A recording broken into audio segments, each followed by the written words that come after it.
Assalomu alaykum, hurmatli ijtimoiy tarmoq kuzatuvchilari. Men Yakov Fayzbek G'anibekovich, iqtisod fanlari bo'yicha dotsent. Hamrohim Xudoynazarov Tunade Shavkatovich, falsafa fanlari bo'yicha falsafa doktori, dotsent. Hop.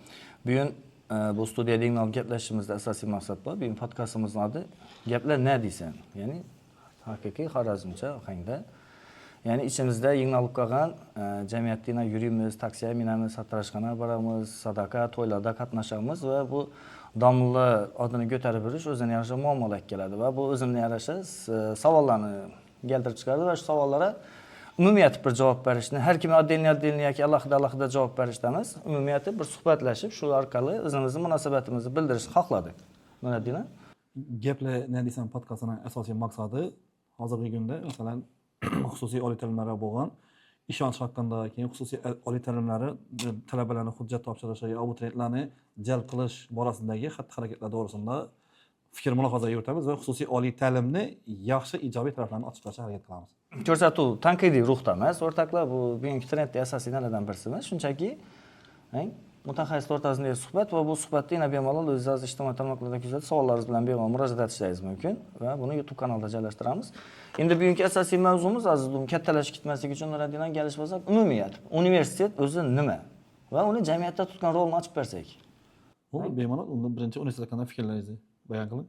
Meni yana qiynab turgan savollar, ketlar ne deysan desalar, men shu savolga javob berishga harakat etacakman. Endi aytchakman, ko'pchilikdan aytsam, asosan o'zim avtomobilda yuribman, taksida ko'p yuraman, shunda savol paydo bo'ladi. Endi ish jamoatchilik, necha fikri menga qiziq, o'zim mutaxassislikka menejer bo'lgandan keyin shunga qiziqman. Nerda ishlaysan?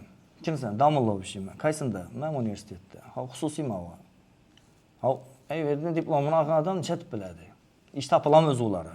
Shunda menda fikr, ya'ni quyilib keladi, savollar ustidan savol, yana taksilar ko'payib qo'yadi, tadbirkorlar ko'payib qo'yadi, har xil soha vakillari ko'payib qo'yadi-ku. Hammasini ish topilib turibdi-ku. Lekin men xohlar edim odamlar shuni tushunishini, universitet bu shunchaki diplom tarqatadigan joy emasligini bilishlarini xohlayman. Chunki bu birlamchi funksional vazifasi deylik, undan oriyandagi majburiyatlari yoki funksiyalari yoki missiyalari haqida insonlar bilishini xohlar edim. Shuning uchun ham bugungi mavzuda universitet o'zi nima va uni jamiyatda tutgan o'rni qanday degan savollarga javob berib bo'lsak. Birinchi navbat aytadigan bo'lsak, masalan, universitet o'zi nima degan vaqtda, masalan, ibtidoiy jamoat tuzimidan to hozirgacha odamlar baribir o'qisha, ilm olisha, umuman olganda rivojlanishga harakat qilganlar. Masalan, insoniyatning eng birinchi kashfiyoti. Tasavvur qiladigan bo'lsak, eng birinchi kashfiyot bu olamni kashf qilinishi deb aytiladi tarixda. Lekin hozirgi kunda oddiy narsa, bir dona kurt chirib shunday olasini chaqasa, yo zajgalgan shunday bo'lsa, bu kashfiyot ne? Oddiy narsa bo'lib qoldi. Xuddi shuning jarayonida masalan birinchi universitetlar paydo bo'ldi, keyin ular rivojlandi, keyin ma'lum bir sohaga yo'naltirilgan universitetlar paydo bo'ldi va vaqtlar o'tishi bilan endi bugungi zamonimizda xususiy universitet paydo bo'ldi.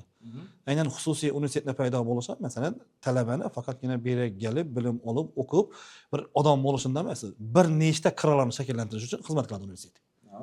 Birinchi navbatda madaniyatni o'stiradi, ikkinchi navbatda aql zakovat, bilimni, uchinchi navbatda xatti-harakatni rivojlantirishni, umuman o'z ustida ishlashni, keyin bu jarayondagi xatti-harakatlarini masalan oliy ta'lim tugatgandan keyin masalan ishga girar yo bo'lmasa biron bir faoliyat bilan shug'ullanadi, shu vaqtida bu narsa yaqqol ko'rinadi. Aynan ta'lim darajasi nechik ekanligi. Hozir diplom borasida so'z bordi, xususiy oliy ta'limni diplomi degan vaqtda masalan xususiy oliy ta'limni diplomi bu davlat oliy ta'lim diplomi bilan bir xil darajada. Bu Vazirlar Mahkamasi ham tasdiqlab qo'ydi, masalan O'zbekistonda ham tan olib qo'ydi. Umuman olganda xususiy universitetlar diplomni shunchaki bermaydi. Endi qarang, Nuradina biz hozir nima deymiz uni? Oddiy xalq tilida chiroyli tushuntiradi. Qaranglar, universitet yana 2017-yilda qamrov nisbatan oladi. Aholi 9%ni oliy ta'lim qamrab olgan. Bugungi kunda 2005-yil o'quv yilini nisbatan oladi bo'lsa 48% chiqdi. Bu nima degani? 50% yaqin odam oliy ma'lumotli bo'lish maqomini ega bo'ladi degani. Men bu borasida nelar qiziqib ko'rdim. Yalpish maqsadni ishni inson kapitalini rivojlantirish desam, bunda ham katta ziddiyatlar bor ekan. Buni o'zini alohida bir mavzu etsak bo'ladi ekanda. Shuning uchun hurmatli kuzatuvchilar, shuni tushunishlaringizni xohlar edim. Oliy ta'lim muassasasi yoki universitet deylik, uni tashkil topish o'zining fundamental vazifalari davlat universiteti bor. Doğru. Davlat yana qamrovni kengaytirajak, odamlarni fikrlashini oshirajak, lekin bunga resurslar yetishmaganligi tufayli buni xususiy sektorga berdi. Buni oldin bog'chalarda aytib ko'rdi. Maktablarda qilib ko'rdi. Davlat xususiy sherikchilik prinsiplari bilan amalga oshirib ko'rdi va bu navbat universiteti va bu muvaffaqiyatli amalga oshirildi deb aytib bilamiz. Nimaga? Chunki Dum ko'p yoshlar buni yo'lni tanladi va ular hozir bu yo'lda baxtiyor va endi ikkinchi masala vaziyatga chiqib qoldi. Ya'ni shuncha odam, yani 50% yaqin deylik, yani deyarli qariyb 50% yaqin odam oliy ma'lumotli bo'lsa, bularga ish topib beriladimi davlat? degan savollar. Dum ko'p bu o'z navbatida odamlarga berilib turgan savol bo'lsa, ikkinchi navbatda talab ilm deymiz, talabalar ham bu katta nagruz yuklaydi. Chunki ta'lim jarayonida ko'ramiz Nuriddinga, "Nega gap tursiz?" desa, "Men diplom olacakman, netajakman." Ertaga xuddi diplom olsa, bu ko'na eski institutsionalizmni narsada g'oyasi. Yani avval bo'ladi, qiynang, "Ey bola bebash bo'ldi" desa, uylantirib qo'yadi, ham bo'lib qoladi. "Ey, bu yaxshi nada olgani yo'q, ey o'qishga girzib qo'y, o'zi joyini topib ketadi." Ya'ni bir farz balaga 7 mahalla tanadigan prinsiplardan yana ham kelamizda va bugungi kunda уже bu prinsiplar o'zgaryotir. Bugungi kundagi masalan aynan ish masalasi bo'yicha, masalan, qamrov masalasida aytamiz. O'zbekistonda unday odatiy olib qaraganda statistik ma'lumotlarni o'rganadilar. Masalan, o'zing ham iqtisodiy sohani yaxshi bilasan, statistik ma'lumot bo'yicha baribir oliy ta'limdagi talabalarni ish bilan qamrov degan narsa nisbatan murakkabroq narsa. Chunki bitirib turgan, diplom olib turgan talabalar soni ko'proq. Lekin aynan o'sha raqobatga bardosh berib bilgan talaba ishga kirib keladi. Ya'ni bu uni o'zining ustida ko'proq ishlashi yoki oliy ta'limda yurgan vaqtini bekorchi narsalarga sarflamay turib, aynan ilm olishga qaratganligi e'tibor berganligi. Bu masalan bugun, ertang ko'rinishi mumkin, ko'rinmasligi mumkin, lekin aynan 4 yilda yo bo'lmasa, aynan diplom olib chiqqandan keyin biron bir ish holatda o'zini rivojlangan ijroni ko'rsatishi mumkin. Masalan, nima aytaradi? Xususiy oliy ta'limda hozir ishlab o'tibmiz-ku, lekin ilm davlatligida ishlaganmiz. Davlatligida ishlagan vaqtimizda aytiladi, masalan, bir yo'nalishga 20 dona grant 60 dona kontrakt olinadi. O'sha 20 dona grant deydi, bu 4 yildan keyin bulardan bo'sh ish o'rnida boshlanadi. Qolgan 60'ını ketadi desa, qolgan 60'ı ana shu raqobatga qo'shiladi. Raqobatni oshiradi. Raqobatni oshiradi va ularning qaysi birisi zo'r yo qaysi birisi yaxshi, qaysi birisi aynan shu 20 o'rinni qaysi egallab bilishi to'g'risida fikr mulohaza yuritadi. Endi davlatlar masalan statistikasi e'lon qilingan vaqtda O'zbekiston aholisining 9% oliy ma'lumotli deb qaraldi. Bu nisbatan oladigan bo'lsa, boshqa davlatlarga qaraganda pastroq natija. Chunki davlat oliy ta'lim muassasalari butun bir yonida o'qish ihtiyojidan bo'lgan, ya'ni qatlamni qamrab olib bilmaydilar. Shuning uchun xususiy oliy ta'lim yo'lga qo'yildi. Masalan, farmon bilan, prezident farmoni bilan e'lon qilingan narsa 2025-yilgacha O'zbekistonda 50 dona oliy ta'lim bo'lishi kerak edi. Hozir уже 77 mi? Bugungi kunda bu qamrov normal darajada bo'ldi. Endi oliy ta'lim bo'lsa, xususiy ta'lim bo'lsa, bir-birisi bilan raqobatda yutib chiqish kerak. Endi kimni talabasi zo'r degan tendensiya eldan surilib turadi. Iqtisodiyotning bosh omillaridan birisi raqobat harakatga keltiradi. Raqobat rivojlantiradi. Ya'ni miqdor ko'rsatkichdan sifat ko'rsatkichiga o'tish bosqichi endi boshlandi desak bo'ladi bemalol Nuriddin. Buni odamlar endi qanday qabul qilib oladi? Bu yerda endi asosiy faktor diplom bo'lmay qolishini tushunishlari kerak. Ya'ni universitet o'zining asosiy faktoridan keyingi bosqichga ko'tarilayotgan odamlar tushunib yetishini xohlar edim. Iltimos shuni doğru qabul qilasizlar deb umiddaman. Nega? Chunki mayli ko'raylik, yana asosiy narsani yana diplom olsa, ertaga xuddi diplom olsa ish joyi уже nima deymiz uni? Tayinlanganning xuddi diplom olsa bo'ldi, ish bor deb tushunaylik. Ya'ni kelajakdagi o'zining iqtisodiy xavfsizligini ta'minlajak. Lekin insonning asosiy iqtisodiy xavfsizlikda ichki tahdidlari faqat diplom bilan yechilmas ekan. Masalan, yana Abraham Maslow ehtiyojlar piramidasi bordi, Nuriddin. 5 bosqichdan iborat. Birinchisida jismoniy ehtiyojlar turadi, ya'ni oziq-ovqat, kiyim-kechakka bo'lgan ehtiyojlar. Ikkinchisida xavfsizlik ehtiyojlari turadi, ya'ni uy-joy, doimiy ish o'rnina ega bo'lish va ta'lim. Oliy ta'lim. Uchinchisida ijtimoiy ehtiyojlar turadi, ya'ni munosabatlar, networking deymiz-ku. Sanatoriyalarga chiqishisi keladi, fitness klublarga qatnashishisi keladi yoki odamlar bilan muloqot. Keyingisi hurmatni orttirish va o'z-o'zini tanitish 5-sinada. Endi shu jarayonda inson o'zligini anglashi, uni jarayonda ijtimoiy liflardan ko'tarilishda universitetning o'rni beqiyos ekanini men tushunishlarini xohlar edim. Nega? Chunki Aristoda narsa borku g'oyasi, bilasizmi? U g'oyadan bizlarga nisbatan marketologlar shunday zo'r foydalanib qo'yadi Nuriddin. Nima uchundir biz uni talabalarga singdirishda yoki jamiyatga singdirishda o'zlarimizni, g'oyamizni o'zlarimiz bilmay qolyatirmizda, yana qani ezgu fikr, ezgu so'z, ezgu amal. Nima ko'raman bilasizmi Nuriddin? Qiziq narsa bo'lishadik. Reklama ko'rib o'tirsangiz, Coca-Cola'ning reklamasini beradi. Bir rolikning ichida 7-8 marta beradi. O'tirib birinchi marta ko'rsam, shunda aytdim, bu nega to'g'rigamidi? Reklama etikasini to'g'riga, iste'mol huquqini himoya qilishda bir satda bir brend haqida bir marta reklama berishi kerak. Lekin buni doimiy manipulyativ kayfiyatga egada. Shunda Sarab Barabson akam aytadiki, Ezbek qisqa mindirang 4-sini berdi, o'zi 7 marta beradi. Keyingi safarga ham nima qarang, har bir elementidan o'zlarini joziba qidirishni boshlaydilar. Ya'ni fikr singdi, endi so'z aytishni boshladi va u dasturxoningizda paydo bo'ladi. Hozir bolalar ham talabalar kelib yoki jamiyat diplom olib nima qiladi ertaga, bular ish o'rni bormi deb turibmi, demak u so'z chiqdi. Ertaga bu narsa ertaga amalga kirib boshlaydi-da, Nuriddin. Shuning uchun ham universitetning ahamiyatini, fikrini o'zgartirib bilsak, u o'sha so'zda o'zgarishni boshlaydi va ertaga amalda hayotda o'zgar narsani ko'rsatib boshlaydi.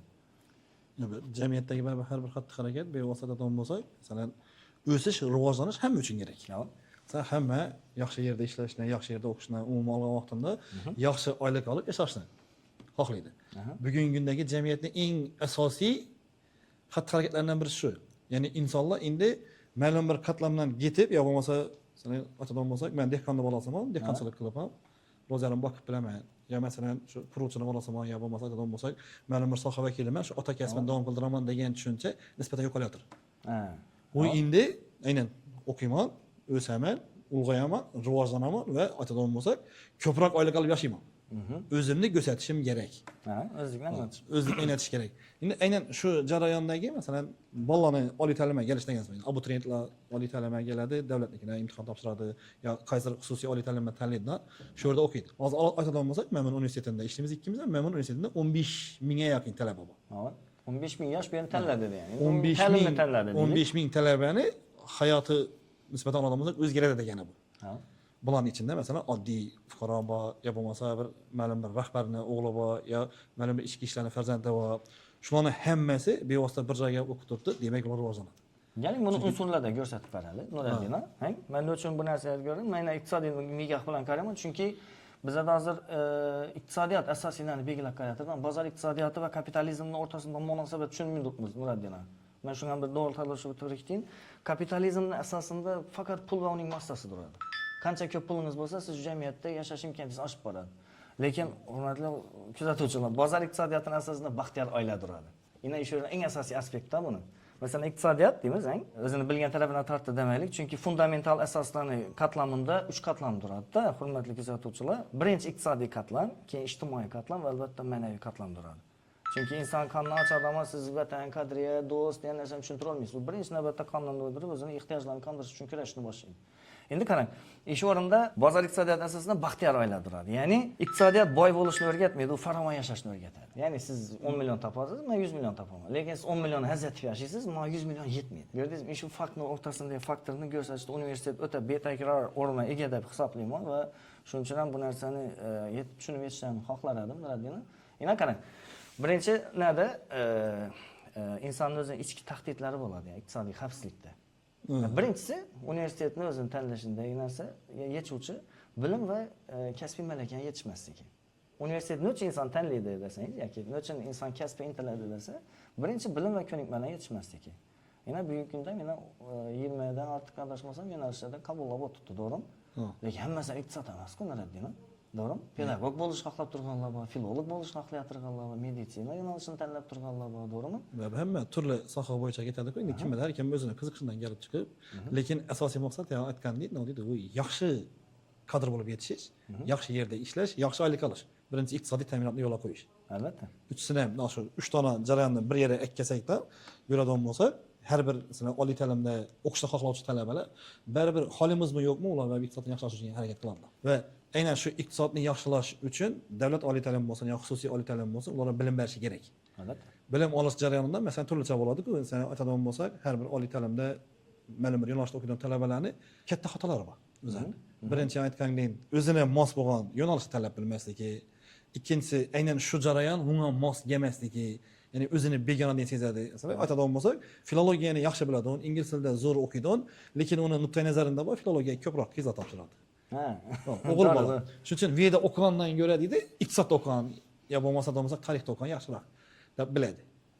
Bir yilda o'sha yoki jamiyatga qaraydi, kim qo'shroq mashinada yuribdi, kim ijtimoiy jihatdan yaxshiroq o'yda yashaydi.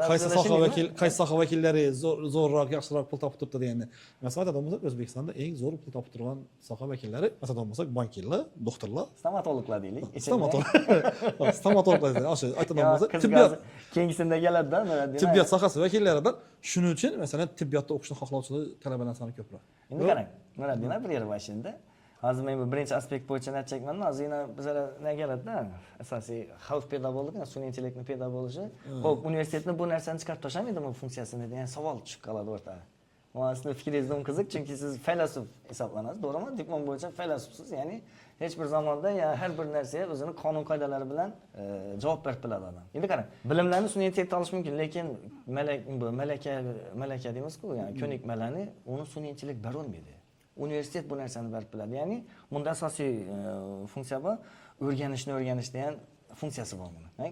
Biron bir narsani o'rganish jarayonini siz o'rgatadi. Metodlar bilan, yo'llar bilan, taqdimotlar bilan, usullar bilan va hokazolar. Universitetni o'rni beqiyos berdi. Chunki o'rganishni o'rgatadigan boshqa joy yo'q. Uning uchun baribir ham universitetning top ildizini qaytib kelinadi Nuriddin. Ya'ni ustoz shogird masalasini. Yana ma'lumot uchun aytmoqman, g'arb yo'nalishi boshqa, sharq yo'nalishi boshqa-da Nuriddin. G'arbda mutaxassislik kerak bo'lgani uchun ham doktora, yurist, keyin kardinallar kerak bo'lgani uchun ham bu yo'nalish shakllangan va ular diplomda litsenziyali diplomlar berib boshlangan. Ish odam shu faoliyat bilan shug'ullanib biladi. Lekin sharqda bu narsa ustoz shogird masalasida ketgan. Ya'ni ustozni roziligi diplomdan o'tgan. Ustoz keyin deydi-ku, ana shu narsa asos bo'lgan. Ya'ni uzatish va g'amxo'rlik etishda ham tushunchada ketgan. Hozir bizdan shu qadriyatlar baribir ham bor. Masalan, men o'zim ustozim bilan faxrlanaman, nomimni olsam shunga murojaat etaman. Endi sun'iy intellekt bu narsaga nechik ta'sir ko'rsatadi deb o'ylaysiz? Qara, bugungi kunda ijtimoiy muhitda sun'iy intellekt umuman talabalar orasida dim keng tarqalgan ishbargalka tur desak ham bo'ladi. Evet. Eng ko'p tarqalgan. Masalan, biron bir savolni berilishi talabada shu telefonni qo'llanadi, sun'iy intellektga kirib savol yozadi. Endi ko'r talaba demaylik, to'g'risini tamak qo'yaylik. Yo'q, ko'r talaba emas, o'qituvchilar ham hammasi. Masalan, o'qituvchi prezentatsiya talajak bo'lsa, shu giraddan sun'iy intellektdan masalan ChatGPT deymiz. Eng ko'p foydalanamiz. Shuni yozamiz. Eng yaxshi qulay formatda tayyorlab ber. Tayyor dastyor o bizlar. Lekin ChatGPT baribir o'sha sun'iy intellekt deb aytiladigan bo'lsak, masalan, ko'pchilik hozir AI deb aytadi. Hammasi uni baribir aytadigan bo'lsak, u yordamchi u, asosiy emas. Albatta. Bunga to'g'ri savol berish uchun ham ozgina bo'lsa aql kerak. Bilim kerak. Unga shunchaki masalan savol berib bundan javobni olib o'tirgandan ko'ra, bu hammasini o'zi umuman oladigan bo'lsak, bugungi kunda talabalarga mustaqil ish beramiz-ku. Mustaqil aytamiz, mavzusini aytamiz, tayyorlaydi, ikkaladi. Shunchaki prezentatsiya ochaman, aytaman. Birinchi ko'rinishimda. Bu ChatGPT'niki seniki emas. Ortografik xatasi yo'qligidan bilasizmi? Yo'q. Nima? Tengli chiziq qolishdan. Yo'q. Buni aytaman, 4 dona belgisi bor. Asosiy. Unda talabalar uchun nima qiladi? Uni aytsam talabalar endi to'g'rilaydi. O'zim aytaman. Sun'iy intellekt. Birinchi o'qimandan, ko'ramandan birinchi ne? Sun'iy intellekt deb aytaman. U rad etib bilmaydi. Chunki 99% talaba sun'iy intellektdan foydalanadi. Keyin yo'q, sun'iy intellektdan foydalanmadim. Ya bu boshqa narsa deb aytadigan bo'lsa, keyin 3 dona maxsus belgisi bor sun'iy intellektda. Birinchi aytadigan bo'lsa, hech qachon nima deydi, biz yana Wordda eng ko'p foydalanadiganimiz qaysi? Yozuvimiz. Times New Roman. Times New Roman. Shunda bermaydi sun'iy intellekt. Klibatida beradi. Bu birinchisi. Men yoz Cloud aytgan, lekin anglangan lekin. Yo'q, Clouddan berilmaydi. Clouddan senat ko'rdim. U ham beradi. Masalan, undan aytsang, o'sha Word formatda ber desang, Times New Roman'da berdi voy. Word formatda ber desang, u ham Word formatda beradi. Keyin o'zi ilmiy hujjatlarni ya bo'lmasa, mustaqil yozish bo'lsin, yo biron bir matn yozish bo'lsin, yo biron bir jarayonni o'sha kompyuterda Wordni topshiriq berilganda yozganda uni dasturi bor. O'sha Wordda bo'lishi birinchi Newton Roman'da, keyin 14 shifrda 1,5 intervalda. O'sha 3sini bilgan talaba hamma yerda foydalanib turadi sun'iy intellektdan. Aynan o'sha 3sini bilmagan talabalar 2, 3, 4, 5 marta keladi. Keyin men hozir jarayonni nisbatan o'zgartirib qo'yibman. Mustaqil ish olishim kerak-ku. Ular qo'l yozmaydi-ku. Ben sun'iy intellektdan ko'chirib kelsaning. Yo'q, qara. Birinchi sun'iy intellektga savol berdik-ku. O'qib chiqadi keyin uni. Nelarni yozsam ekanda. Lekin ishoningni ko'rib, nani ko'rib, ekronni ko'rib, ya'ni hozir dushman kelinmi bir narsadan ko'rib, Yo'q, baribir yozib chiqadi-ku. Keyin u o'qib chiqadi-ku, yozish uchun ikkinchi marta o'qiydi uni. Keyin uchinchi marta men gaplab berish o'qiydi uni. Buni gaplab berishni o'qituvchilardan osongina, ammo o'rtoqlar biz ham neden qiyinchiliklarda o'tishimizni odamlar tushunishini xohlayman. Hamma ko'radigan narsasi faqat oyliklaringiz zo'r, shuncha o'tasizlar beradi, lekin endi aytadigan ikkinchi tarafi bor hozir. Hozir buni aniqlashtirib oldik, bilim va ko'nikmalar yetishmasligi. Ikkinchi talabi bor buni Nuriddin. Ya'ni universitetda diplom masalasi ketding. Aytalik, diplomni oldik, iqtisodchi yoki filolog, o'zbek tili yoki tarixchi bo'lsa, pedagog bo'lsa, ko'rdi, diplomni ko'rdi, ish olaman mayli dedi. Lekin endi u girish xotida endi u yog'ini uning ko'nikmalari, bilimlari hal etadi. Ya'ni funksional vazifalarni bajarish va unga qanday yondashishi. Yana ikkinchi aspekt. Ikkinchi aspektdan biz to'xtalib o'tsak, ikkinchi aspektimiz ba'zan shaxsiy passivlik va noto'g'ri maqsadlar deb masalan nomlab qo'yibmiz-ku. O'sha xatti-harakati bor insonlarni biron bir joyga ishga kirganidan keyin o'sha jarayonga moslashish. endi diplom mayli ishga kirizdi deylik.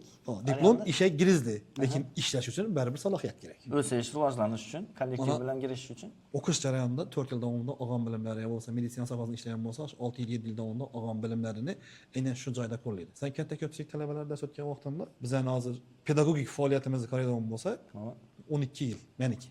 Menki 14 dan buyon bo'lsa, 12 yil bo'lib, oliy ta'limni o'zida 12 yil bo'libdi. O'sha 12 yil davomida turli xil talabalar dars o'tdik. Birinchi biridan savol, masalan, boshqa yo'nalishlarga borgan vaqtimda falsafa bizga nechun kerak? Ya dinshunoslik fani bizga nechun kerak? Ya matematika bizga nechun kerak? Ya'ni birinchi blok fanlarida girib fanlarimiz bor-ku. Masalan, O'zbekiston tarixi, falsafa, dinshunoslik, matematika, informatika fanlarida bizga nechun kerak deydi. Aynan informatikani kerak tarafini aytadigan bo'lsak, bugungi kunda sun'iy intellektdan foydalanamiz. Kompyuterdan o'rganishda informatika dim kerak. Albatta. Ya'ni kompyuterni ikir-chikirlarini nuqta belgilanishga o'rganish degan narsa bor. Dim kerak. Ikkinchi navbatda masalan matematikani nechun kerak desa, yo falsafani nechun kerak, dinshunoslikni nechun kerak degan bo'lsa, birinchi navbatda inson bir joyga borgan vaqtimizda bugungi kunda global muammosi bor. Aynan jamiyatimizning ma'lum bir qismi diniy ta'limotni yaxshi ko'radi. Va shular yonida o'tirgan vaqtida, ular yonida fikr bildirishi kerak bo'lgan vaqtida kimdir uni yenchib tashlamaslik kerak. Diniy ta'limot bilan yenchib tashlasa, unga qarshi fikr bildirib bilmayin qolsa bola, kaytadan gördingmi dedi, 4 yil o'qib navga erishdim. Oddiy bir.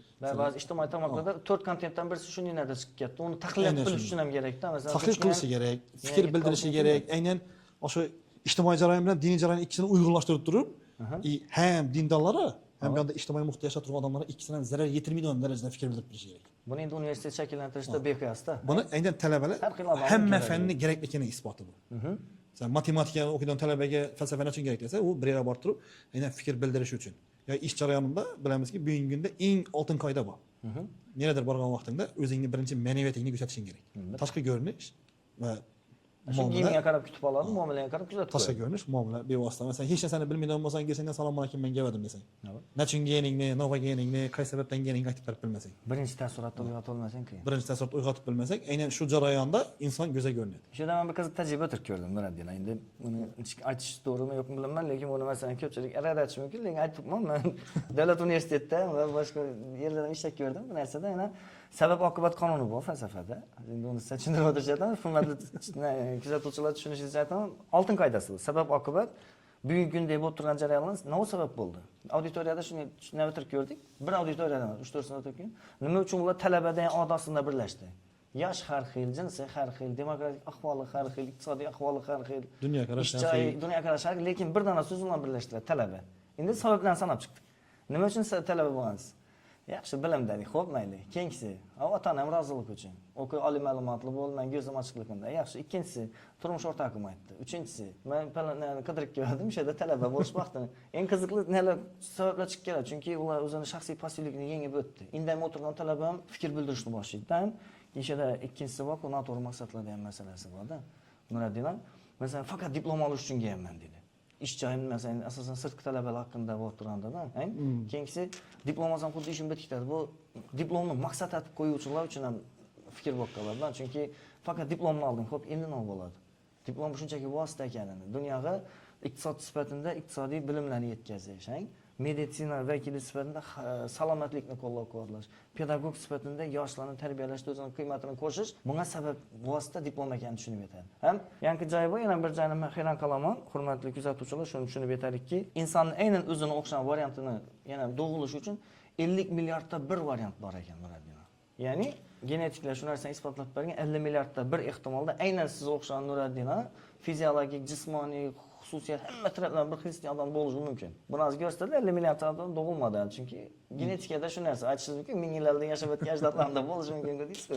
Yo'q, hali takrorlanmagan ekan Nuradin. Mangi bo'lmasa kerak o'zi. Ya'ni endi buni tayindan olib chiqadi. Yana ko'pchilik qaraydi jamiyatga qarab, kim xushro'y mashina yurtdi, kim yaxshi uyda yashab yurtdi, kim nima deymiz bu yaxshi ijtimoiy formatda ko'rsatdi, yoki qo'lina pul tushib qoldi. Qaysi biznes yuritdi? Aptekani yuritib turgani uchun aptekani bilimi kerakdi. Qurilish yurtdilar, men qurilishga pul tikkan. Restorandan pul tikib beraman. Lekin bu yerda men o'zi qo'limdan nima keladi degan savolni berish oxirgi variantda turibdi-da, Nuradin. Ana shunday vaziyatda insonlar ham yoki fuqarolar bu ijtimoiy tarmoq kuzatuvchilar mana shu narsa aytgan, o'zingiz qalbingizga nima yoqadi? Maqsadni to'g'ri qo'yish kerakda, chunki bizda ajoyib nima bor menejmentda? Qaror qabul qilishda yana 4 sekund. Masalan, siz shu turmush quraman shu ayollar dedingiz-ku, 4 sekund ketadi ekan. Men bo'ldi, qarorda ya'ni shu narsa. Variantlar ichidan birisini tanlaysiz axir. Lekin endi u qarorga javob berish uchun 40 yil yashab berishingiz kerak. Men sizni qo'rqizib qo'yishni niyatim yo'q edi, lekin masalan talaba bo'lish, men iqtisodiyotniki yoki meditsina yoki filologiya yoki bo'laman deding, 4 sekundda qaror qabul qilinadi yoki imzo chekiladi-ku shartnoma. Shu ketadi. Endi unga 4 yil turib berish kerak. 4 yil turib berish kerak emas, u 4 yildan keyin diplom olgandan keyin yana shu bilan yashash. balkim yana 40 yil ishlab ham berishi kerak o'zining sohasida. O'shada qiziqlanala gap chiqadi-da. Men dedi, ikkinchi kursga keladidan men meditsina yo'nalishlariga periyod atib bilamanmi? Nima uchun? Axir stomatolog bo'ljakman. Zo'r pul topadi ekan ular. O'zi sen axir qo'lingdan ne ish keladi? Shu yerdan bir aniqlab oldi. Yani narsalar. Ko'pchilik aytishi mumkin, chaslida shunday bor. Yo'q, bunday emas, o'rtoqlar. Buni periyod atgan jarayonlarni ko'rsangiz, bu faqat xususiy universitetda emasligini ko'rib yetasizlar. Bu narsani aytish uchun jasorat ozmuncha narsa sabab bo'lmadi. O'zi o'sha sen turgan 4 sekundni o'rni bo'g'isida gaplading-ku hozir. Aslında birinchi talabani o'sha oliy ta'limni yo'nalish tanlashdagi maqsadlari nisbatan oladigan bo'lsak, e'tiborsizlikdan kelib chiqadi. Ya'ni kimdir qaror, masalan, mahallasida bir yaxshilar sohada ishlaydigan odam bo'lsa, endi aytadigan ko'mir deydi-ku o'zimizdan. Qishloqda yashaydi. Shu qishloqda o'qib, oliy ma'lumotli bo'lgan, yaxshi sharoitda yashaydigan odam bor. Uni masalan narsa uy qo'shirib, mashina qo'shirib, yo'nalishi iqtisod bo'lishi mumkin, yo doktor bo'lishi mumkin, yo bo'lmasa yurist bo'lishi mumkin, yo biologiya sohasida masalan zo'r yutuqlarga erishgan bo'lishi mumkin, yo fan doktori bo'lishi mumkin. Shu orqali bo'ldi, mana shu sohadan ketaman deydi. Lekin u soha haqida malakasini chalim, bilimini chalim, fikrini chalim, chalimdirizda bilimi ega, qiziqish doirasi bormi, unga to'g'ri keladimi, yo'qmi deb. Keyin ana sen aytgandek birinchi kurs o'qiydi-ku. Qarasa, qabul qilish doirasi yaxshi emas. O'qib turgan sohasini tushunmaydi, ko'rmaydi, ko'pchilik o'rtasidan keldi universitetga. Universitetda hamma o'tadan bo'lsak, tumanlari, farzandlari bor. Tumanlari bor, balki boshqa viloyatdan kelib o'qiydigan bolalar bor. Shular bilan gaplashgan vaqtida uni ko'zina yangi kumillar ko'rinib boshlaydi. Endi hozir bir dana o'zining mahallasida kumilni ko'rgan bo'lsa, endi bola chiqqandan keyin u yuristni, sudyani, stomatologni, o'tadan bo'lsak, iqtisodchini, bankirni, ko'pchilikni ko'rdida fikrlar o'zgardi. Shular ichidan yana ikkinchi tanlab olish kerak. Birinchi kursni bitirib turib, o'sha yo'nalishda o'tishim kerak. Ana shunda shaxsiy passivlikni yengib o'tishi kerakdan to'xtab tur. Har kim o'zining sohasida rivojlanishi mumkin ekan.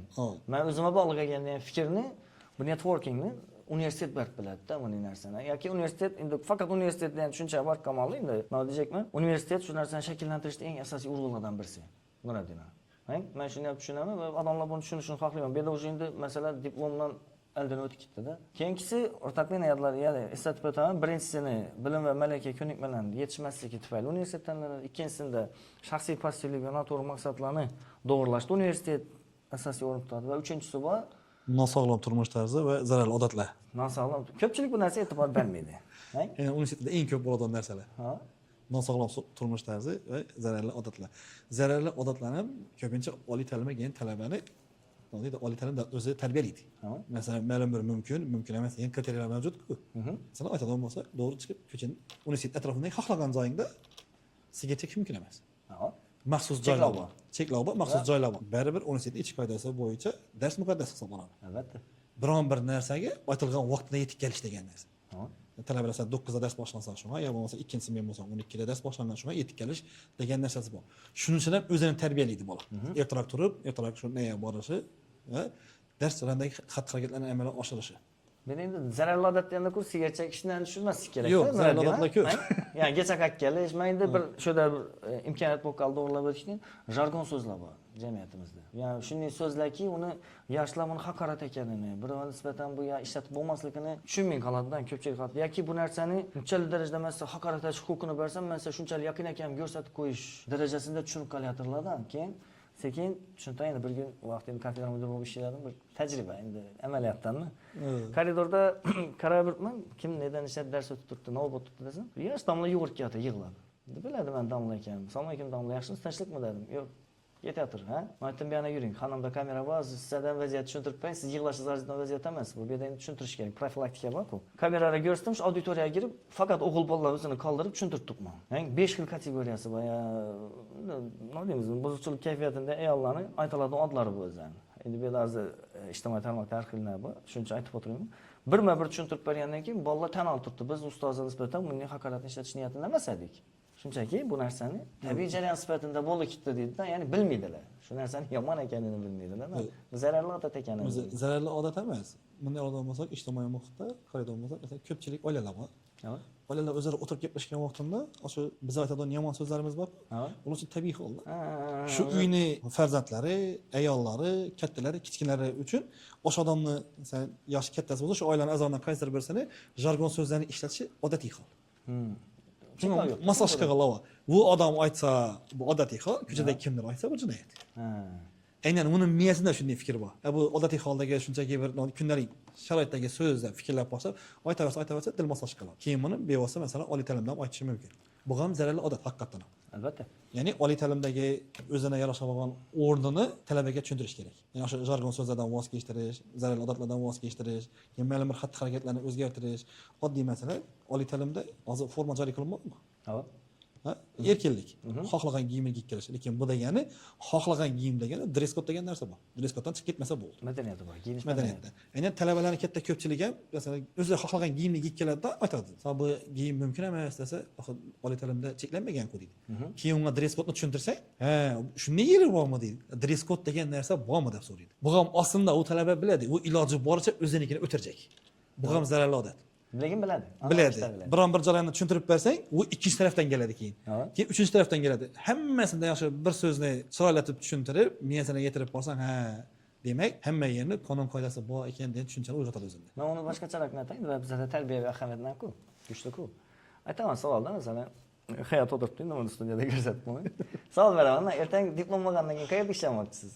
Bankda ishlayjakman, deb iqtisodga bizada sug'urta agent bo'lajakman, investor, tadbirkor. Xo'p, savol, ushbu kiyimingizda, shu formangizda shu joyga ish hozir qabul qilinsangiz borasizmi?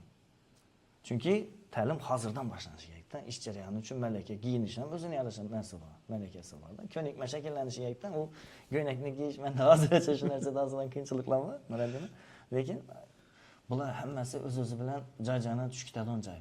Menda ishida bir narsa iqtibos sifatida aytib o'tmoqchiman. Hamma o'ylaydi universitet bir ideal joy. Mukammal, hamma yerga borib mukammal odamlar yig'ilib qolganda bo'laydi. Yo'q, men shu yerni to'g'ri tushunishdan xohlaradim. Universitet mukammallikka intilish uchun ideal tanlov. Lekin bu yerda himchiska degan joyda bo'layman. Men keladi hamma zararli odatlar, yomon narsalarni to'g'rilab, to'g'rilamang. Yana qaranglar, shunday talabalar chiqib qoladi, o'tirasiz, hayron qolasiz-da, ya'ni tavsiyatga deyin, aloqa munosabat qilasin keladi o'ni, lekin ya bir yerdan muammosi chiqib keladi, ya ko'chadagi munosabatlar eshitasidan deysiz. Lekin universitetning shu ustunligi bor, demak, bu shuning yuqumlilik effekti bor-da. Buni yaxshi pozitiv kayfiyatda jamoa unga hurmat bildirishini tushunib yetgandan keyin sekin-sekin ko'chada o'zining pozitsiyasini o'zgartiradi degan ishonchim to'm katta bo'ladi. Shu o'zbek ajoyib maqoli bor-ku, qozon oyoq ko'rsang qozonga deydi-ku. Aynan u baribir aytadigan bo'lsak, oliy ta'limga kelgandan keyin davrakanda nisbatan yaxshiroq bo'lgan, yo bilimliroq bo'lgan, yo umuman olgan vaqtimda shu odamni yomon ijtimoiy muhitdan tashqarida bo'lgan odamlarni ko'proq ko'radi-da. Baribir xolamasa ular bilan har kun bir yerdan kirib chiqishi, bir xona o'tirib dars olishi, bir xil muloqotda bo'lishi nisbatan tartib intizomni shakllantirib bo'ladi. Orqa jarayondan uzilib boraveradi aslida. Iloji boricha masalan shu o'tmishindagi narsani qoldirib, bu tarafdagi yaxshi jarayonni rivojlantirib ketaversa, bu talaba uchun eng zo'r ma'qul yechim bo'ladi. Katta ko'pchilik bor. Yo'lda ko'rsang, yo bo'lmasa dadam bo'lsang, biron bir joyga borgan vaqtda yo'liqib qolsang, yoshi kattaroq bir dona armonimni o'qish kerak, o'qishim kerak. Niyat etib qo'yibman deydi, shu yo sen ko'chaga dedi, men shu doktor bo'lasam, yo oq xalat kiyib ishlasam keladi dedi, lekin yoshi kattaroq armon bo'lib qoldi dedi. Aynan xususiy oliy ta'lim ko'pchilikning armonini o'shalattiradi. Dum, ajoyib narsa. Haqiqatan ham men yana bir narsa e'tibor berib o'tchakman. Nuriddin ham yaqinda bir banklarga borganda bir narsa ahamiyat berdim. Davlat bankina bordim. Endi adlarni aytmayman bu yerda, chunki dum yaxshi nalar. Ha, savol berdim-da, xo'p, bank sohasindasiz, davlat banki, davlat ulushida. Men aytdim, xususiy sektorning talabalari bormi desam, havo dedi. Ko'pmi desam, yetarlicha dedi. Qarasam, demak 50-50 dan. Necha farq desam bo'ladi desam, so'kish yordamida dedi. Bu necha bo'ldi? Ikkidan sirtki ko'pchilik-ku. Bu xususiyni bolalarni so'kish shart emas dedi. Ular ishni bitirib biladi dedi. Bular nazariyadan kuchli, bular amaliyotda kuchli, ishni o'tirib biladi. Qaysidir vaqtda boradigan, bular baribir nazariya bilan birlashadi dedi. Bu nazariya o'qib keltiring, bu davlatni universitetini yomonlash nazarida tushunmang. Bu ikkisini ko'nikma malakalari o'zaro kollaboratsiya berayapti-da. Bular ko'chadagi narsani chapashni o'rganyapti, bular baribir nazariya kerakligini qalban his qilyapti. Baribir boradigan joyi, hozir endi eng yomon nima deymiz, ya'ni so'llar nima deysan degan joyda aytiladigan joy bor-da. Qo'y kitobimni dedi Nuriddin. ko'chada o'ynaymiz-ku deydi. Savol berib pedagog bo'ladilar. Xo'p, nima ko'chada o'ynaymiz? Baribir ham oxir oqibatda borib kitobini so'raydilar. Endi mendan ko'p odam so'raydi. Domla deydi, darsda yana shuni yotib jim etasiz deydi, eldan o'tib majbur etasiz deydi. Men ishdan javob qolasam ekan bu narsani deydi. Men aytdim, kitobi bormi? Yo'q, aytishku kitobi deydi. Uni boshqaruv nelar bor, prinsiplari bor, Hamma narsa baribir biron-bir yozilgan qonun qoidalar asosida bo'ladi. Hech bir odam o'z-o'zidan notiq bo'lmaydi, yoki hech bir odam zo'r boshqaruvchi bo'lmaydi, yoki hech kim kuchli mutaxassis bo'lmaydi. Baribir zamirinda u ma'lum bir ma'lumotlarni olgan. Ana shu biza oladigan, kasbimizni rivojlantiradigan ma'lumotlarimiz xolimiz kitobda bor. Talabalarga kelib turib, necha kitob o'qigan desa, 15, 20, masalan, ya ko'proq ya kamroq aytadi, ya umuman o'qimaganman deydi. Bir dana mavzuni o'rtaga tashlab turib, shu haqida fikr bildir, kamida 20 gapdan iborat bo'lsa desa, u fikr bildirish jarayonida gapdan sanab boshlaydi. Tezroq shu 20 gapni topish uchun. Chunki kitob o'qimagan, nutq o'qimda. Kitob o'qigan esa, shunchaki 20 gap emas, 50 gap aytib beradi.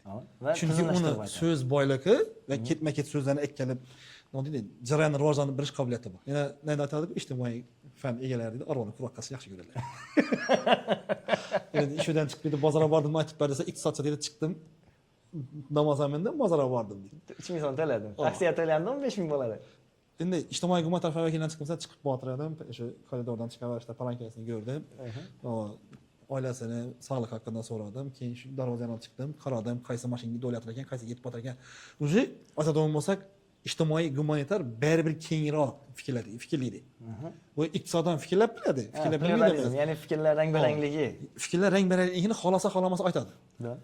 Kitobni o'rnasa, insonning o'sha fikrlarini, jozibadorligini oshirib gaplab bilishindi. Ovqatni shunchaki qaron do'ydirishni yema deysizlar, Ovqatni shunchaki organizm uni his etsin. Yaxshi ovqat ekanligini, sifatli ekanligini, mazali ekanligini, uni pishirgan odam, pishirgan odam ham yaxshi kerak-da uni. Endi men siz baho berkiting, chunki talabalar bu narsaga e'tiroz bildirmadi. Mayli buni pedagog fikrini so'rab, darsdan chiqayotganda obязательно talabalar, albatta talabalardan shu narsani so'rayman. Rahmat qani deyman. Nimaga deydi? Men shuncha tayyorlandim hozir. Shunchaki pul to'lamay aytsangiz masalan deyman. To'g'ri aytasiz domla deydi. Keyin qizlar aytadidan keyin, qizlar deydi, desa, ovqatingga rahmat aytmaysan nima bo'ladi deydi. Keyin hammasi rahmat, keyingi darsda eslatish shart emas. Domla ba'zi maza qildik, rahmat, zo'r bo'ldi. Keyin bir marta shunday vaziyat bo'lgan tajribam deydi Nuriddin. To'g'risi, nada, adın ayting, sen dotsentsan, sen narsan ustozsan, aytgan ishing o'yl, hamma narsani natib bo'lmaydi, rejalashtirib bo'lmaydi-da. Shunda bir kun настроением bo'lmadimi, novdir bo'ldi, darsni o'tib turibmiz, kelishmadi qisqasi. Domla dedi, bu dars rahmatlik bo'lmayotir dedi. Orqada eshitib o'tirgan ekan-da. Bugun dedi, siz 2 dan 2 bos ishlatdingiz bor yo'q dedi. Boshqa ishlatmadingiz. Qo'shimcha material bermadingiz. Bugun rahmatlik bo'lmadi dedi. Men o'sha signalga tutdim, men undan shu darajada xursand bo'lib turibman. O'tirib keyin kamera ochib ko'rsam, haqiqatan ham bu yerda Yakub Aizbek emas, boshqa bir odam dars o'tib turibdi-da. Yana bir marta aytaman, hurmatli kuzatuvchilar, universitet bu mukammal yoki nima deymiz, bexato, benuqson maskan deb o'ylash menimcha sal bu fikrni o'zgartiradi. Chunki universitetning mukammalligida sizni o'rningiz beqiyos, o'rningiz betakror. Chunki agar siz universitetda faqat pul topadigan, kontraktni to'laydigan, yaxshi oylik oladigan olgan joy va deb o'ylanadigan bo'lsa, universitetda katta ijtimoiy bosimni shakllantiradi-da. Nima uchun? Chunki ina qadriyatlarimizda bir narsa bor-da, Nuriddin. Agar talabaning patkalam dedi-ku, qalami oltindan bo'lsa, u zakot olish haqli deydi-da. Qarang, u nechalar darajada yuksalib, ulug'lanishi kerak. U nechalar darajada yuklanib turganini odamlarimiz tushunib yetishini, ular taksiga minganda, avtobusga minganda, men talabaman deganda, unga nisbatan munosabat, kelajak o'zgartiruvchi, yangi g'oya kirituvchi inson sifatida qarashlarni men xohlar edim. O'zbek sana savol. Oxirgi marta qancha avtobusga minding? Bu aniq kunini aytishim mumkin. Hafta bo'ldi o'xshaydi, chunki bu yaqin 4 oylikdan minmagan ekanman. Shu avtobusda sana o'tuvchi ekanligingni bilib qolgan odam bo'ldi? Yo'q. Bo'lmadi. Chunki iloji boricha o'zing nima deydi, kim ekanligingni bildirasang ham avtobusga mingan vaqtda. Chunki sana bo'lgan munosabat o'zgarmasligi uchun sen o'qituvchidan hurmat joy bermasalar, kimdir o'rnidan turmasin, yosh katta, kichkina. Shu yotirganda Salmakim damolida ketdim, men keyin Kaslonovkada tushdimda. Yo'q, o'shanday jarayonlar bo'lmasligi uchun-da, talaba vaqtingni ko'zingga keltirib, avtobusda talaba ekanligingni chalib bildirasing keladi.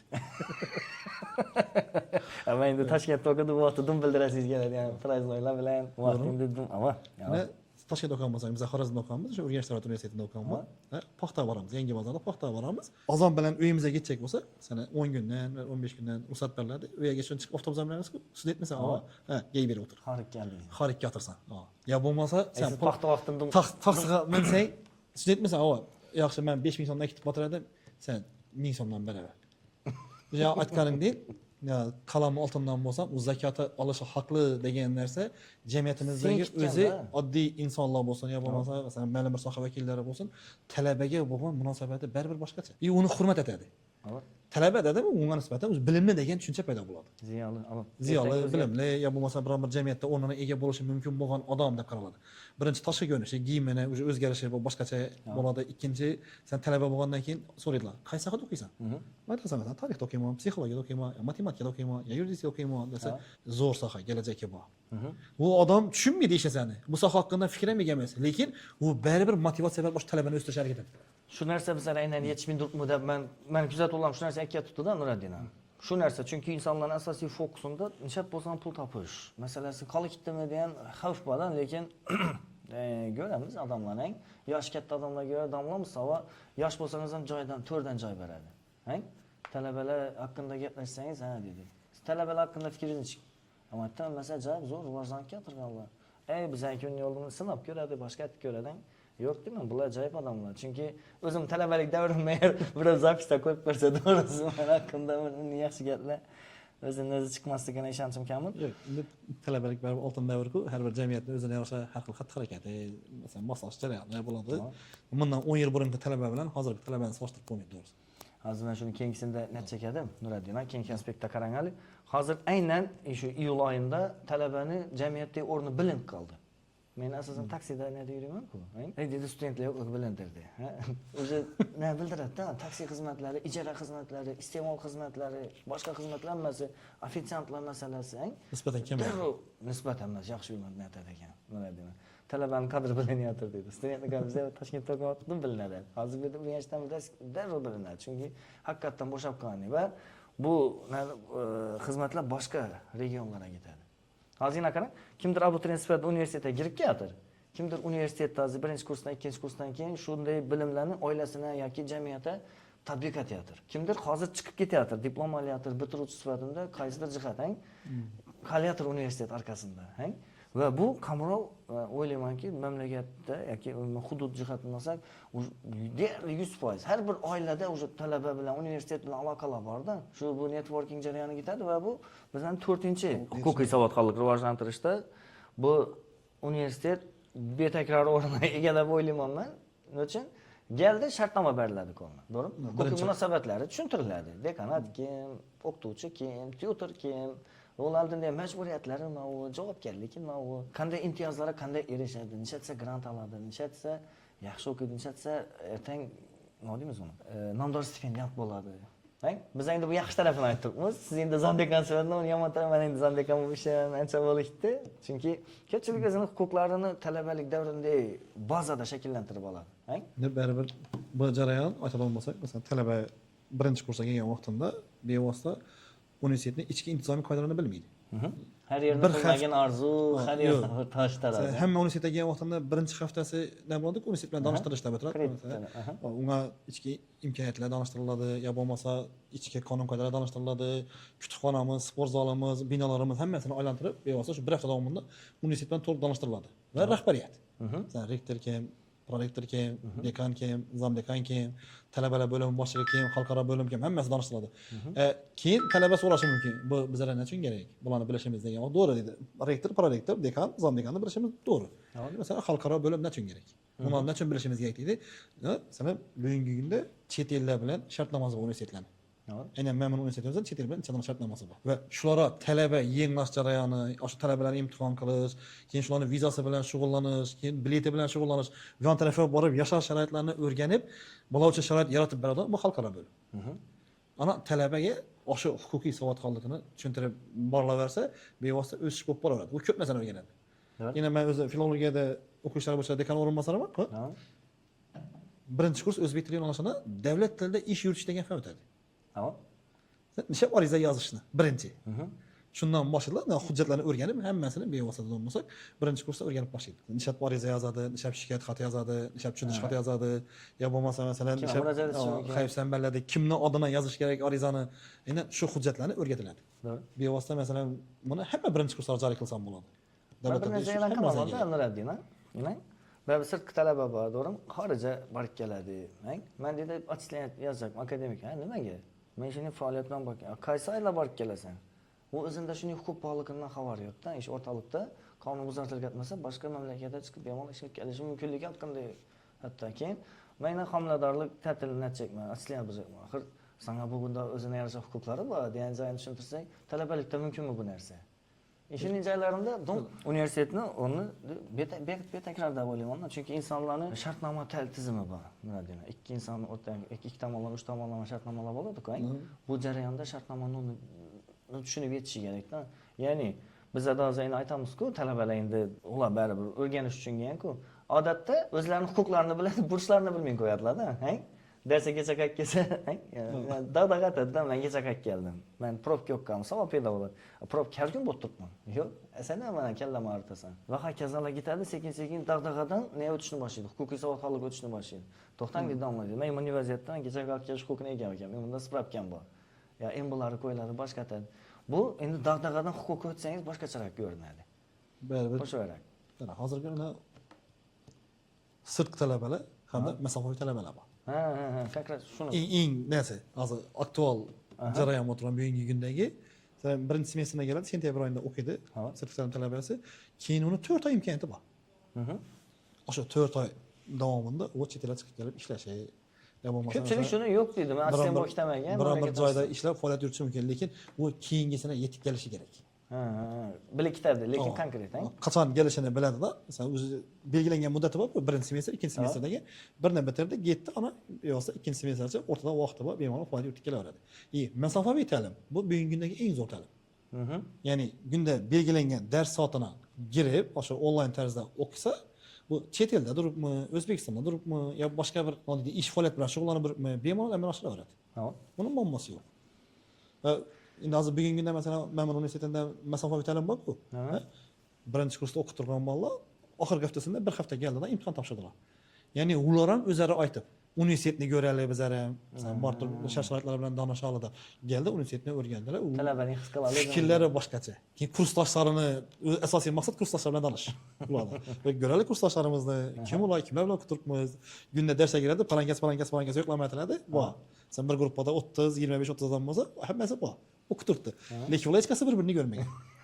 Aynan shuni ko'rish uchun o'sha bir haftalik muddatni o'zlari so'rab oldilar. Ya'ni Nablank skafandr bilan Guliskanning gapi. Lekin katta ko'pchilikga baribir ishlaydi. Ishli odamlar. Men bizim klassdashim emas, masofada o'qiydi. Ular qulay. Ya'ni davlat o'sha xususiy ta'limda bo'lsa, yo bo'lmasa davlat ta'lim, o'sha oliy ta'lim muassasalari bo'lsa, hammasidan shu onlayn ta'lim yo'l qo'yganligi, masofaviy ta'lim yo'l qo'yganligi bu oliy ma'lumotli insonlar sonini oshirish. To'g'ri. O'sha ishlab turgan odamlar, masalan, ko'pchilik odamlar biron-bir kasbda faoliyat yuritibdi, yo kollejni yo texnikumni bitirgan, unga oliy ma'lumot diplomi kerak. Va u ishni tashlab 4 yil o'qib kelib yana qaytib ishga gap bilmaydi. To'g'ri. Aynan masofaviy ta'lim ular uchun zo'r yechim. To'g'ri. Ish jarayonidan bemalol ishini faoliyatini yuritib turib, bularning huquqlarini himoya qilishning gapda bu. Masalan, hozir yana bir narsa bor, mishada to'g'rilab o'tishni xohlar edim. Sirtqi ta'limda o'qiydigan talaba o'qish jarayoni haqida xat keladi, otpuskaga shundan to'g'riladi deydi. Xo'p, birisini otpuskaga to'g'riladi, ikkinchisini nima qiladi? Shundan keyin tushuntiramiz. Siz bu ta'lim olishning huquqingiz. Otpuskani uni aralashtirib yoki nima deyim, ta'til bor-ku. Chunki ta'tilda umumiy ish haqida o'ylamaslik kerak, o'zini qayta diklab olishi kerak. Lekin ta'lim olishganda malaka oshirishga keladi. Keyin savol paydo bo'ladi. Xo'p, siz qaysi yo'nalishda o'qiysiz, qaysi bilimlaringizni ko'paytirib olacaksınız. O'sha yerda o'zini nalarini qo'yishni boshlaydi. Prioritetlarini. Men masalan savol iqtisodiy xavfsizlikda o'tirganda men dedi bankda ishlayman. Shu ish sohada men iqtisodiy xavfsizlik bo'lishi mumkin. Birinchi aytadigan narsa status qisqarishi mumkinmi? Nima deyman? Sun'iy intellektning kelib kelishi siz ertangingizni nechta ta'sir etadi. Bularda muammo gap chiqadi ekan Nuriddin. Keyin aytaman, o'rtoqlar, shtat qisqaradi, mutaxassislik emas. Shuning uchun hamma aytishi mumkin bo'lgan ishlarni emas. Sun'iy intellekt shaxsdan ustun bo'la olmaydi. O'zingizni o'rningiz, funksiyangiz, missiyangiz ega bo'lishni o'rganing. Yana shunda asosiy narsa aytishni xohlaydigan joyim keladi Nuriddin. Endi buyinki sanda men o'zim asosiy so'zlar nima desam meniki bo'lib qoldi-da. Yana Karl Schwab 4-san'at inqilob. Biz hozir qaysiga girib boraturgan va yashab kelaturgan inqiloblardan birisi bu Nuriddin. Sun'iy intellekt bilan gibrid shaklda yashab boryapmiz. Avtomatlashib boryatir, kirmashinlar yurib boshladi, mikronovkalar, ertaga aqlli uylar sistemasi kirib kelyapti. Shunda 4K modeli bor. Hammamiz yaxshi biladi. To'g'rimi? Bu modelda fikrlashni faqatgina universitet o'rgatib biladi degan fikrdaman men. Va bunday fikrlovchilar oshib borish inson kapitalini shakllantirishda alohida o'ringa ega bo'ladi degan fikrim bor Nuriddin. Ya'ni 4K degani birinchisi kreativ fikrlab bilish, ya'ni tanqidiy fikrlash. Masalan, sun'iy intellekt bilan muloqot etsangiz, uni tanqidiy fikrlab bilmasangiz, istalgan ma'lumotni sizga singdirib ketishi mumkin. Buni manbasini so'ramasangiz, qayerdan olding bu narsani, necha etding degan savollarni universitet, ya'ni shubha, bilim olishda asosiy narsa shubha turadi-ku fokusda. Ustozning aytgan gapdan to'g'rimi? To'xtang qani. Men shu narsani sinashni yaxshi ko'raman. Dars davomida 3 dona xato fakt beraman. Agar kim topsa, mukofoti bor. Qarab o'tiradilar keyin. To'xta, in bo'lmasmi? Qaysi joyini xato aytdi, qaysi joyini xato aytdi. Nereda xato aytdi? Ya'ni shubhani shakllantirib berish kerak. Shubhali fikr bo'lishi kerak bo'ladi. O'tirib o'ylanib ko'radilar. Ikkinchisi va kreativlik. Qaysiki bizda sal oqsab turgan narsalardan birisi-da kreativlik. Ya'ni biron bir ishni boshqacharoq yondashuvda amalga oshirish. Ya'ni siz aytib o'tgan pluralizm kayfiyatida. Hammaga o'xshab emas. Yo'q, natija bir xil, lekin harakat yo'nalishi boshqacha. Domlalarda men sezishini xohlayman-da, o'qituvchini solishtirib ko'rish kerak-ku, lekin vaqt belgilangan, bilsangiz, nala 1 soat 20 minut, dars mashg'uloti. O'quv silabusi tuzilgan, rejani e'lon etish kerak, 3 qismga bo'lamiz, xulosani berish kerak, lekin har bir domlaning harakati har xil. Shunda so'rayman-da, keyin kreativlik kimda kuchli desa, palanda. Ular asosan oson tarafiga ketadi, desa, kim yozdiradi. She'rlarni endi nima deymiz, aytdim-ku, mukammalcha emas-ku.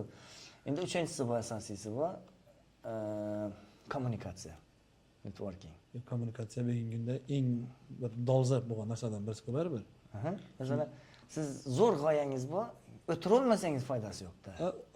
Shuni aytsak kommunikatsiyada bu narsa birova Telegram orqali munosabat, kimdir qo'lda yozib berishingiz kerak, kimdir taqdimot bilan tushuntirib bo'ladi, kimdir ijtimoiy tarmoqlar bilan. Menda bir qiziqdan bor o'zim odatim.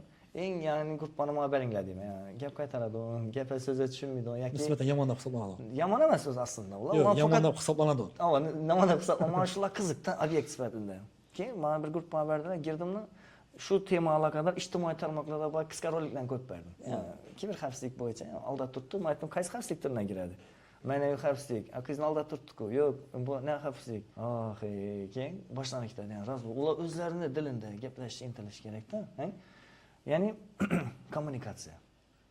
Uchinchisi va kollaboratsiya. Kollaboratsiya endi o'zaro bir-birini hurmat etib muloqot etishni o'rganish. Faqat meni gapim to'g'ri degan fikrdan chiqib, to'xtab tur. Nuradin nima turibdi, to'xtab tur. Muhammad nima turibdi, Mahmudjon nima turibdi degan fikrlarni o'zlashtirib olish ko'nikmasini, modelini Inan shu hozir turgan narsang falsafada eng asosiy o'rnda turadi-da. Sen aytadi, hammaning gapini eshitamiz, keyin xulosa chiqaramiz. Va kimdir gap aytib vaqtida o'z fikrini bo'lamiz. Sana bir guruhda taxminan aytadigan bo'lsak 25-30 ta bor. Bemalol hammasini eshitib bo'lamizda, oxirida bir qarorga kelamiz. Ya'ni kimdir fikr bildiradi, kimdir fikr bildirmaydi, kimdir o'zini fikrini yaxshi deb hisoblaydi, yana kimdir shunchaki fikr aytdim deydi, yana kimdir masalan, meni fikrlarim inobatga olasizlarmi, yo'qmi, lekin men ish fikrdaman. O'zgartirishsiz. O'zgartirsiz, shuni qalaman shu nuqtai nazardan qoladi va oxirida bir yechimga to'xtalib kelamiz. Bu falsafaning oltin qoidasi. Hamma fikr to'g'ri, faqat isbotlab berib bilsang. Hamma fikr noto'g'ri, isbotlab berib bilmasang. Bu falsafaning oltin qoidasi.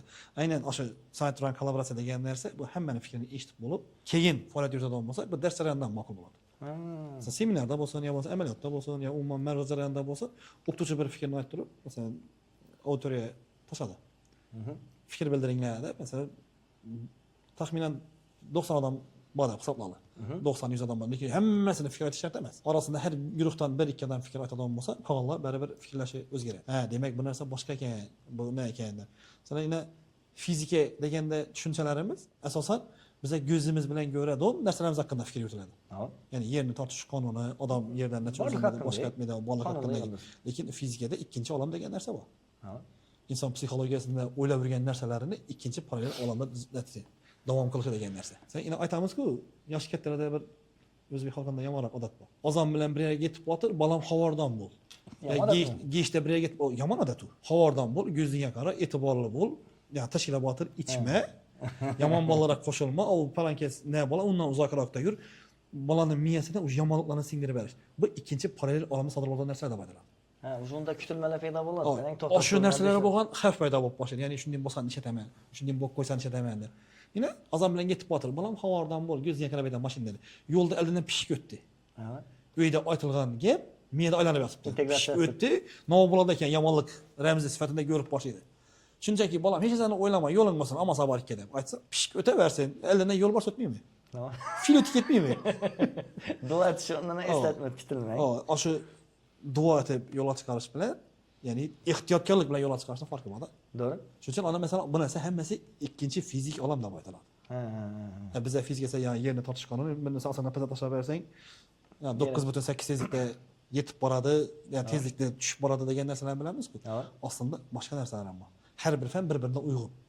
Falsafa, fizika bilan ham, matematika bilan ham, iqtisod bilan ham, tarix bilan ham hamma narsa bilan uyg'unlashib boraveradi. Shuning uchun falsafa va hamma fanlar o'rtasida deb aytiladi. Ya'ni keyin aslan tarmoqlashib undan chiqib boshlavergan, ya'ni har bir yo'nalishga bo'lingan. To'g'ri. Ya'ni shu jarayondan kelib chiqib fikr bildirish kerak-da. Asosiy nuqtaga qoldik-da, Nuriddin. Asosiy so'zlarni deysan deganda asosiy nuqta odamlar ham hammasi sen kimsan, student, sizlar ish niyatda bor ekan. Diyorsa jamiyat u talabani o'zida shunday fikr pedagog qilyapti-dan, gap tutdi, ertaga mendan ishataman ekan. Ya'ni o'qisam, meni narsani o'ylab topaman ekan degan narsa bizlar o'z ish bo'lmay ekan, ishataman ekan. Ya biz vaqtimizda bo'ladi-da, birinchi kursda prezident bo'laman, direktor bo'laman, ikkinchi kursda zam direktor, uchinchi kursda buxgalter, to'rtinchi kursda o'tiradi. Menga o'z ish bo'lmay ekan. Nerishga kiraman? Falsafa bo'ladi-da, yodingizda. Nerishga kiraman ekanda, ana shu narsa, masalan, talabaga bo'lgan munosabatlari yomon bo'lib borishidan gap chiqadi-da. Men milliy g'oya yo'nalishida o'qiman, bakalavr. Turmushim bor edi. Nega o'qiysan? Milliy g'oyada. Kim bo'lasa o'qituvchi. Qo'ysang, o'g'il bola o'qituvchi kasb o'rganadi. Hozir o'sha odam yuradidan molodis. Sen de o'rgatgansan. Bev aqllading bilinadi shu vaqtdan deydi. Lekin o'sha vaqtdan chalim ruhiy zarba bergan. Bu narsani yengib o'tganingizni unutmayman. Ya'ni o'sha talabalarda o'sha ruhiy zarbalar nisbatan cho'ktirib ham qo'yadi-da. Sen etib bilmaysan, ishni amallab bilmaysan, boshqa etib bilmaysan. Bu sen qo'lingdan kelmaydi. Insoniyatda qo'ldan kelmaydigan narsa yo'q, hammasi qo'ldan keladi. Faqatgina miya buyruqni to'g'ri berishda. Albatta. Молодец, Nuriddin. Hamma jarayonda shu miya to'g'ri buyruq berib, shu narsaga nisbatan intilib boshlasa, bu zo'r bo'ladi. Sen tarixdan chalim odamlar. Masalan, Mark Twainni. Eserlarni sevib o'qiysan. O'zi sen eshitganman. Mark Twain haqida, to'g'rimi? Oddiy kisavurlar qatoridan chiqqan bola. Ya'ni yosh o'g'ri bolalar arasida yurdi, keyin bir odam netgandan keyin tutib o'yina ketdi-ku. Shundan keyin fikrlash o'zgardi, jarayon o'zgardi, muhit o'zgardi, xat harakat o'zgardi, xulosa chiqarib bildilar, zo'r yozuvchi bo'lib yetishdi. Talabalar ham xuddi shundayda. Atrofimdagi muhitning ta'sir doirasida menga ish bo'lmaganda cho'kib qolishmi? Yo bo'lmasa atrofdagi munosabatlarda yaxshi rivojlanib turib, bir o'zini yo'lini topib ketishmi? Shunda Nuriddin endi vaqt masalasini hisoblaganimdan men asosiy kulminatsiya nuqta qaratchakman Nuriddin, ishida bir yam turgan ne bor? Gaplar. O'ttisdan nodimiz uni bir nodi chiqarib aytasim keladi. Yaqinda piva narsa bo'ldi, festivali bo'ldi. Penlina dedilar, to'g'rimi? Festivallar. Blogerlar chiqib shuni yoritdilar, lekin yaqinda universitet, o'zi Xorazmda mavjud universitetlar ichida birinchi o'rinda yoki yagona deylik hozir xalqaro уровеньda yoki xalqaro darajada akkreditatsiyadan o'tdi. Ya'ni butun dunyodagi 50 davlat bu universitetni diplomini tan oldi. Ya'ni bedey mutaxassislar endi bemalol 50 davlatda ishlashi mumkin. Yaqinda og'am bilan bog'liq munosabatda shu narsani ko'rdim. Getworkingga borib ko'rdim. Quruvchi deysizmi yoki ofitsiantmi yoki maishiy ishlatuvchilarni yo'naltirib turibdilar. Lekin ya'ni haqlar bilanmi? Men so'radim-ki, injener bormi, iqtisodchi bormi, domla bormi desam, dedi bizlar hozir asosan bundan talab tushib turibdi dedi.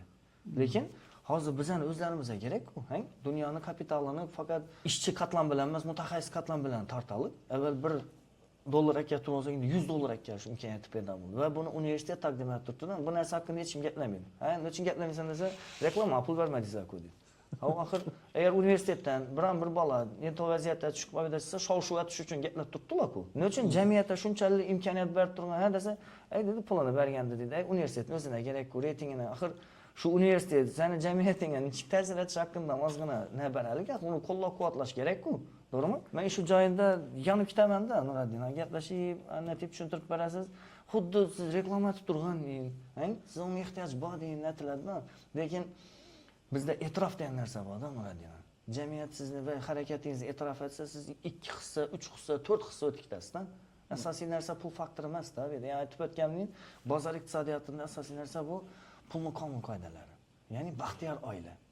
Ya'ni u bozor iqtisodiyotida hamma oila taqsimlansin pulni, sattarash ham ajratib yashasin, taksist ham maza qilib yashasin, quruvchi ham, o'qituvchi ham, qaysidir birisi katta pul miqdorini tanitib olmasin, tortib olmasin o'zini. To'g'rimi? Va bular o'zaro kommunikatsiyada bir-biridan sinfiy an'analar bo'lib ketmasin, bo'linishlar bo'lib ketmasin. Endi shuning uchun Nuriddin jamiyatda bir nima deymiz uni, odamlarimizga bir iltimosim ham shu narsa va vizib demaylik, iltimos deylik, nido deymizmi, bu xususiy universitetda ko'rib pul topadigan emas ekan. Necha so'm pul kelsa shuncha, to'g'ri, tadbirkorlik faktori bor. Kim ham, masalan, siz ham, masalan, men ham pustoy bo'lsa, bo'sh qarnga gap bilamizmi? Bu narsani asosiy faktor omilga chiqarmaslik harakat etish kerakdan tushunib yetishlarini men xohlar edim va bu aspektlar bilan shuni tushuntirishga intildik. Menimcha odamlar buni to'g'ri qabul qiladi. Agar savollar bo'lsa, marhamat, keyingi sonda shuni ochib berishini intilamiz. Bugungi kunda masalan aytadigan bo'lsak, universitetni Akvinni nasimdan talablarni bajarib o'tganligi, eli davlatda diplomni tan olish to'g'risida fikr mulohazaga kelib turibdi-ku. Bundan tashqari ham fikr mulohazalar bor. Masalan, bizlar hujjat topshiradi, abituriyentlarga beriladigan imkoniyatlar. ALT sertifikati bor. ALT 7 bor. Shunchaki grant berib turibdi, to'g'ridan to'g'ri. Bu ham bir yaxshi yutuq. Berini hech kim aytmaydi-da. Berini aytmaydi. Aynan shu jarayonlarni katta ko'pchilik aytmaydi, universitet to'g'risida yaxshi yomonligi to'g'risida gaplaydi. Universitetni ichine girib, kelib, so'rab, surishtirib ko'radigan bo'lsa, universitetda imkoniyatlarim ko'p. S1 grant, B2 yarim grant, bu ham imkoniyat. Albatta. Bunday qiladigan bo'lsa, keyin yana bir imkoniyatimiz bor. O'qish jarayonida, masalan, ALT 7 oladigan bo'lsa, yo'nalishning farqi yo'q. Qaysi yo'nalishda bo'lsa, grant o'tirib turibdilar. Bu ham katta yutuq. Ya'ni institutga kelib, ichki qonun qoidalarni tanishtirib, universitet haqida ma'lumotga ega bo'lgan talaba harakat etsa, bo'lgani birinchi yil kontraktini to'lab, ikkinchi, uchinchi, to'rtinchi yillar grant o'qib turibdi. To'g'ri. Bu ham katta yutuq. Boshqa universitetlarda yoki boshqa sektorlarda ko'rinadi o narsa emas-da, ko'rinmaydi o narsada.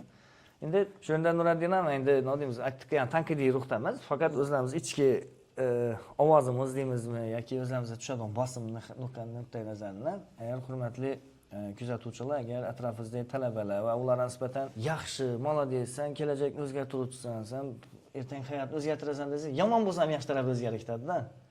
Yomon deversangiz bir pax sasadi, yomon yaxshisan deversangiz.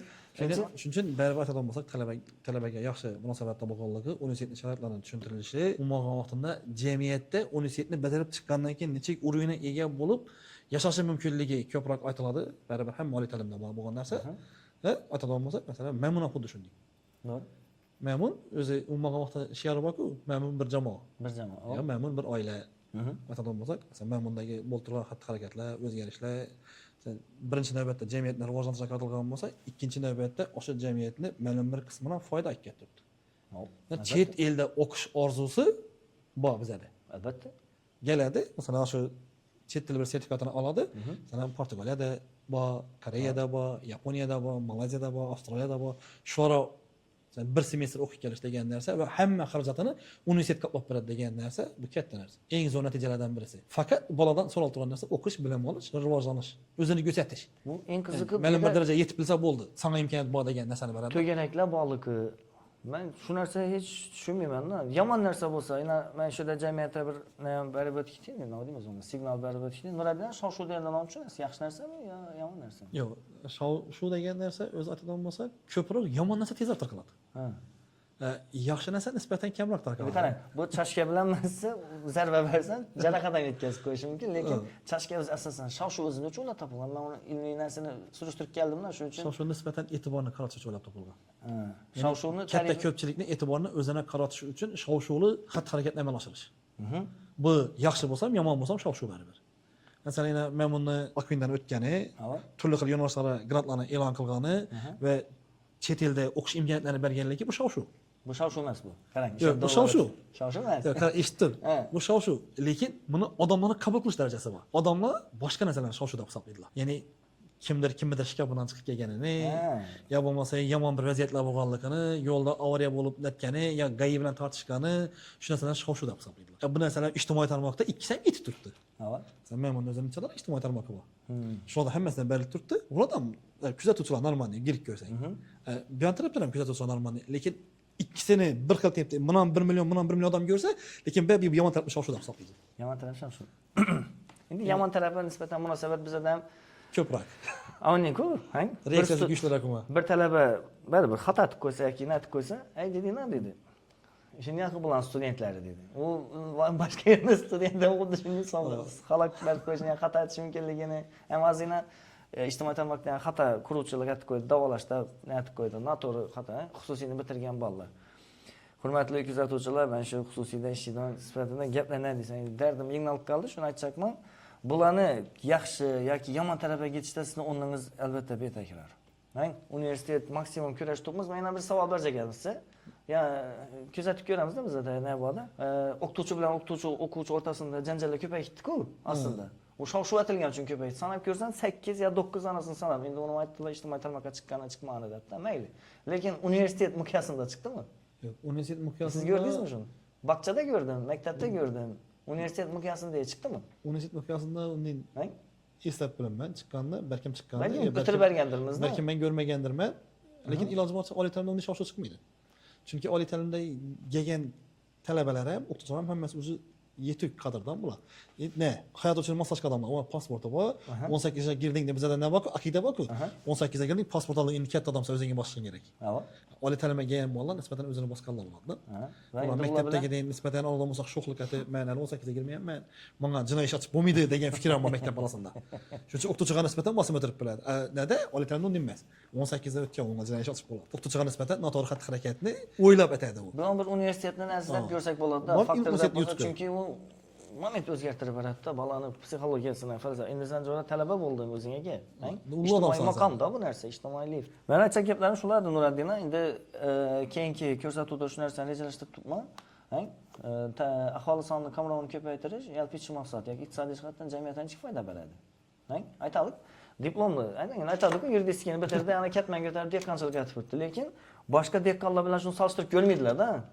Uni fikrlashi, logikasi, taksistlarga qarang. Oliy ma'lumotli taksist bilan oddiy taksistning mana bir misol sifatida aytdik endi, cho'zilib kechirasiz endi.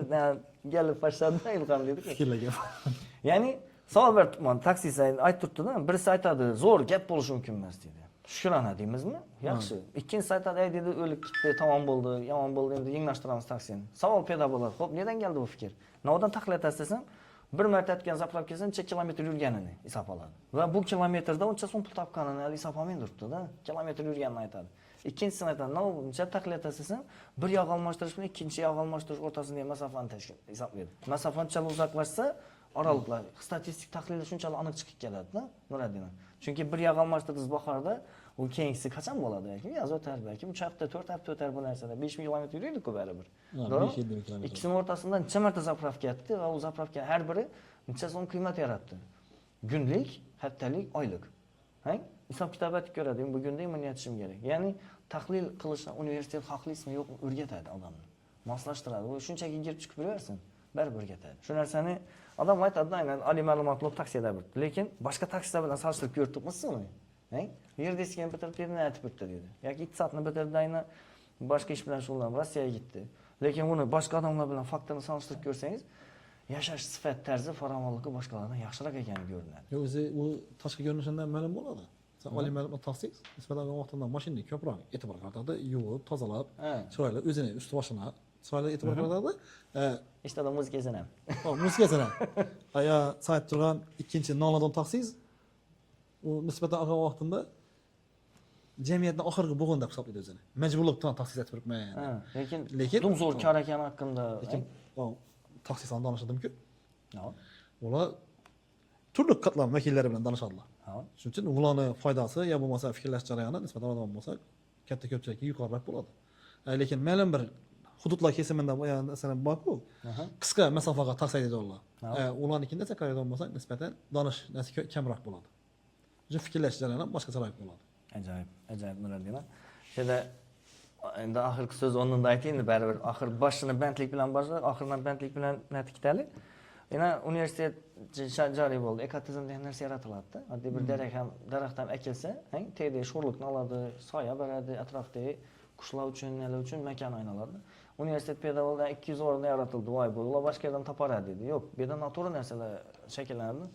Ichki kommunikatsiya ham bor-da. Necha odam do'st topadi, necha odam yerda sevishadi, necha odam yerda ustoz topadi, necha odam, aytdik-ku ham, necha tadbirkor bor ichimizda. Azizbek dedim, "Bir test o'tirib bering" dedi. Test natijalarini men shu bolalardan qaysi birini o'zimga ishchi sifatida olacakman. Bu 200 dan ko'p-da. Shuni tushunib yetsak, menimcha universitetdan nisbatan bu yildan keyin ozgina fikrlar ijobiy tarafi o'zgarishi bu jamiyatga albatta ijobiy rezonans beradi deb o'ylayman. Xudo xolasa, bugun birinchi podkastimizni o'tirib oldik. Keyingi podkastimizda aynan fikrlar, mulohazalar bo'lsa kutib qolamiz va gaplar ne deysan podkastini umri uzoq bo'lishini xohlab qolamiz. Bunga Memon universitetini yaqindan yordam bergan uchun katta rahmat. Rahmat. İşinizler var. Sağ salomatlik Sağ olun. görüşelim.